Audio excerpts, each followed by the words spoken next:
Hi, my name is Nicholas Russo, and today I'm going to talk to you about a topic that I researched a lot the past few weeks, and I have a lot of research on it, but my hardest part was having an intro to it. And I was trying to think of how I used it in my everyday life, and then it came to me. How many of you guys know what this is? This is a solo cup. We use solo cups or plastic cups whether we're with our families and friends at parties, at bars. Somewhere in your life, most people have used a plastic cup. So that brings me to my topic, which is plastic. And I'm going to explain to you how we use plastic in everyday life. But before I do that, I'm going to explain to you how it was made and who made it, and then the uses we have for plastic other than used for common us people. So plastic was made in 1855. The first form of plastic was made in 1855 by a scientist known as Alexander Parks, and he made what is called celluloid.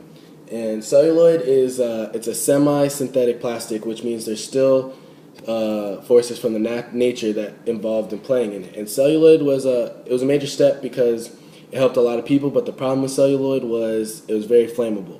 So out of nowhere, if it got really hot, or it would just burst into flames, which caused a lot of heartache. So a Belgian American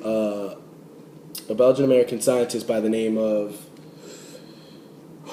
Leo, I'm gonna mess his name up, Backlund. He produced an evolved form of celluloid, which he called bakelite. And bakelite is also known as one of the first plastics ever, besides celluloid, because it's the first 100% synthetic plastic, which means that it's created 100% solely from science between molecules polymerizing and forming and bonding together. And if you type it in Google, like the first plastic, most of the time you'll see it's bakelite. But just like how celluloid was, just like how celluloid had some flaws, bakelite had some flaws as well. Bakelite was very brittle, so it broke very easy, which gave people a lot of heartache because it started breaking out of nowhere, which caused a lot of heartache, just like when celluloid caught on fire. So he evolved it again, and he made PVC.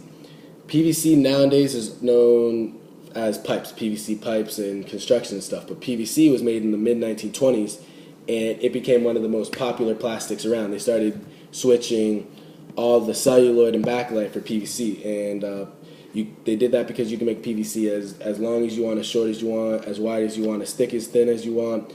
And they realized if you make PVC super, super thin and then chemically treat it again, you can make a plastic which is known as shrink wrap, which nowadays comes into saran wrap and things like that. So PVC was a major plastic, the major plastic that we use for today, PVC is the reason why plastic is where it is today. So now that I talked about how plastic was made and who made plastic, I want to talk about how we use plastic in our everyday lives. And we take plastic for granted because even though we know that we use plastic a lot, we really don't know how much we use plastic for. The major thing we use plastic for is packaging. We use plastic for packaging because it's very flexible, it's durable, it's strength, it keeps stuff fresh. And for instance, when you go to the grocery store, or when the grocery store gets their food, it's packaged in plastic because it's durable, it's long, it keeps the flavor and the smell in the foods, and it keeps it fresh. And another way they use packaging, which is major, is when it comes to medical tools.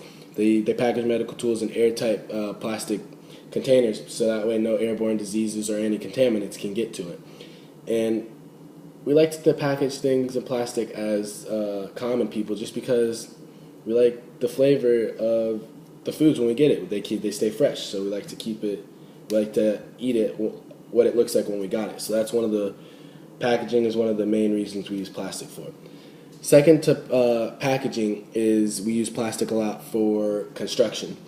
We use it a lot for construction because, like I said earlier, it's durable. We can form it to the way we want to. We can make it however long, however heavy, however thick we want to. We use it on the interior and exterior of houses. We use it for doors. We use it for windows. We use it for floors. It's often used a lot for construction. They used it a lot. They started using it a lot when the economy went down. They started using it more than ever just because it's so cost effective, and that actually helped a lot with construction during when the economy was low. The last reason we use plastic is for our everyday uses. Girls, when you blow dry your hair, most of the hair dryers have plastic in them. When people drink their coffee, most coffee makers have some plastic in them. The cups, Solo cups, plastic cups, saran wrap, medicine bottles, medicine pill capsules.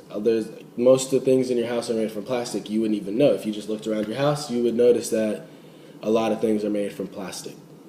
And let's wrap this up. Since I talked to you about how plastic was made and who invented plastic and how we use plastic in our everyday lives, I hope that I gave you enough information to help you when you notice around you see that a lot of things are plastic.